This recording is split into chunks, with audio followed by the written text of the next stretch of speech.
We have a ton of stories to break down for today. Learn the big contract news around N'Golo Kante, as talks are now looking positive that he will remain and agree to a new deal. We have some massive Enzo Fernandez updates, as well as news around Badiashile as well too. So there's a ton of things to break down and discuss. I hope you guys enjoy. Get involved in the comments and please hit that like button to help support the channel. Without wasting any more time, let's get straight into things. Today's video is brought to you by friends of the channel in OneFootball. Download OneFootball to stay up to date to all the latest news before the January window drops. Of course, for me, one feature I absolutely like to use is the follow feature right here. I'm going to give you guys an example of how it actually works. So if you want to see how Enzo Fernandez is doing statistically for Benfica this season in a very quick manner, all you have to do is go to Discover, type in his name. As you can see here, Enzo Fernandez, you click the start button here, and automatically you get all the updates behind news and transfer news as well too. You go back to the profile page right here, scroll down, and that's it. You get all the latest news drops on Enzo Fernandez, as well as looking at his season, as well as his career stats over the years as well too. So what you guys are waiting for? Download OneFootball. Not only does it help support the channel, but you're also getting a great app which allows you to tap into the football ecosystem just like that. You'll find a link below in the description. And we start things off by discussing the latest news around Badiashile. At this point in time, Badiashile has reached personal term agreements with our club, and his transfer is extremely likely and will happen very, very soon. Now, some reports reported originally that maybe Monaco wanted around 60 million euros to release him in January, but they were clearly false. Benoit has 18 months left on his deal, and right now is the optimum time to receive the full amount of money by selling him in January. And it's been reported that the final fee will be closer to around £35 million, which I'm assuming will be like a base fee plus add-ons. Most likely, Benoit will sign a 6-year contract deal. That's what most players tend to do when they're signing for us right now. That's what Todd Boehly prefers. But on one hand, I can't help but feel like, we do have Levi Colwill. I can understand that in the long term, you can have all these guys playing together, but in the short term, knowing that we're trying to make moves now to sign Enzo Fernandez, is it not possible to recall Levi Colwill? In terms of the profile that Benoit has, it's been reported that his aerial qualities, his aggression, and his composure on the ball are all things the club really, really like. But I'm just thinking to myself, that's exactly what Levi Colwill does. And right now, he is starting to really, blow up now, playing for Brighton. But let's see what happens from next season. I'm hoping that Colwill will have a long-term future at this club, because I think the guy is absolutely brilliant. But regardless, we're literally waiting now for two final signings in Andre Santos and Benoit Badiashile. With Andre Santos, there are some reports that he could even remain at the club during the season. Let's see what happens with that though. But it's exciting to know that we are continuing to build towards the future and create the football club and team that Todd Boehly wants us to be. Anyway, Badiashile is very excited to sign for us. The project proposed to him has really impressed him. And of course, I look forward to him signing for us to seeing how he develops. So right now, we move on to the next story. So right now, let's move on to the second story and let's discuss N'Golo Kante, because this story comes from The Athletic, courtesy of Mr. Ornstein, and he reports that there has been some positive progression now in the case of Kante agreeing to signing a new deal. So for me, I'm a very happy man. I'll share my thoughts and opinions later on down this video, but at this point in time, the confidence now is increasing that Kante will commit his future to our football club. Now, of course, previous contract talks did break down due to the contract length. So when this deal potentially finally gets agreed upon, I'm going to be really curious to know what the workaround was. Did Kante maybe accept like less wages to get like a longer deal, or was it vice versa? I'm sure we'll find out very soon. But to continue on, in the Athletic report, it states that the club see Kante as an absolute legend and he is extremely popular at our football club, with new dialogue now increasing the chances, of course, that Kante is set to remain. So I guess this now means that potentially Jorginho could now leave on a free, and maybe potentially even Kovacic too. In the case of Kova, all reports have said that after this season, he could look for pastures new to just try something else now. He's been here for a few years. He wants to maybe go and play in a different league. We'll see what happens with that one. And in the case of Jorginho, for me, I think that if he was to sign a new deal, it would have happened by now.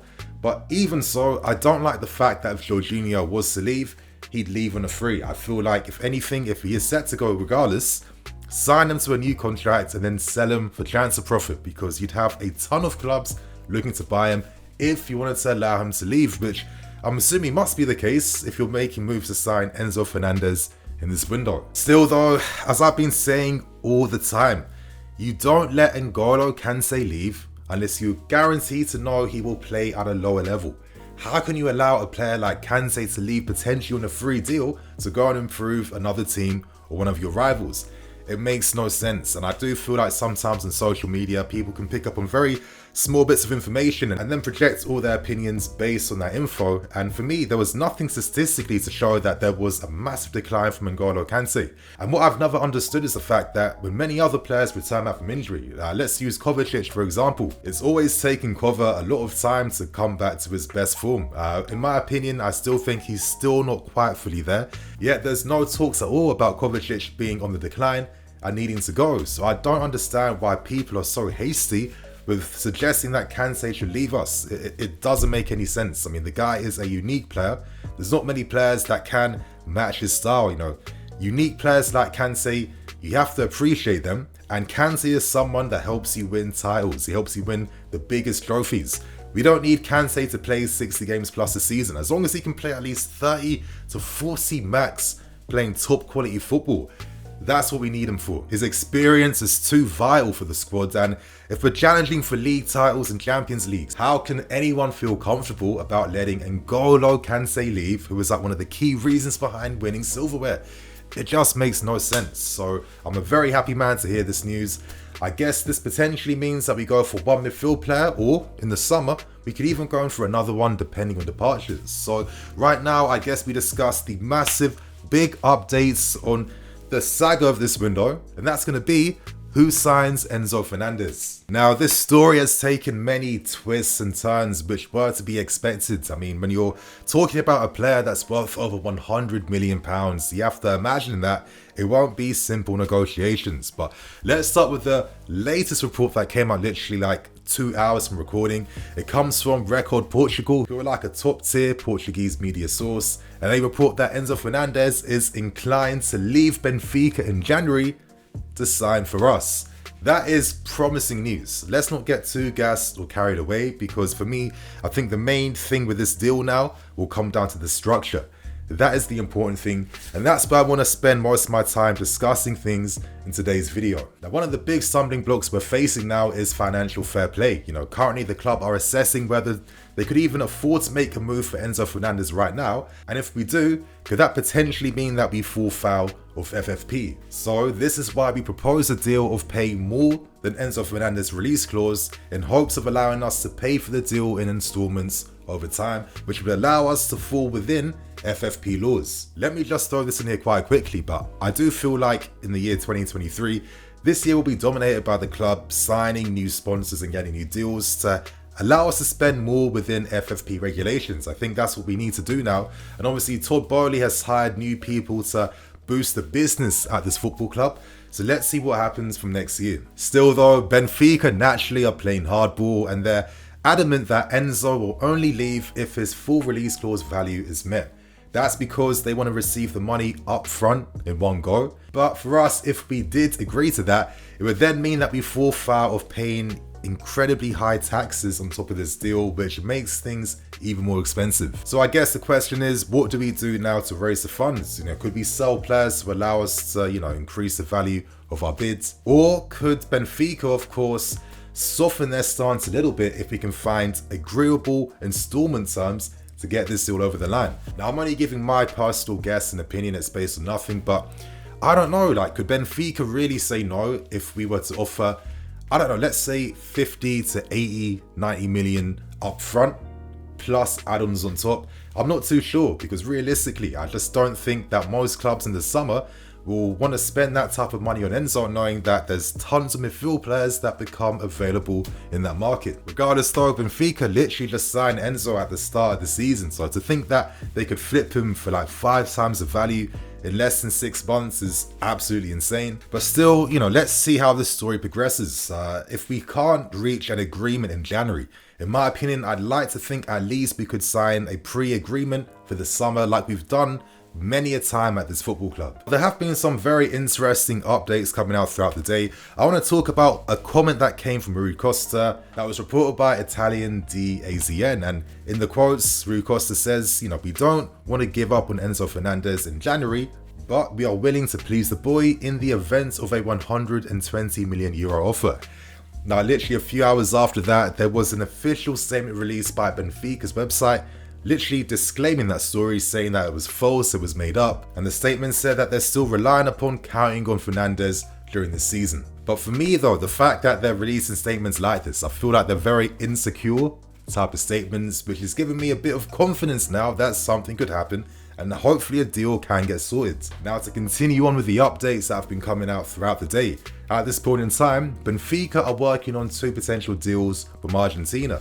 They're both young midfield players. One is 19-year-old Peroni, and the other one is a box-to-box midfield player called Carlos Alcaraz. So you'd imagine that with a club like Benfica, these guys will be the next ones to blow, and they'll be worth at least 50, 80, whatever in the future. So you can't really complain, Benfica. You've got a ton of money to play with to really just improve the quality of the squad.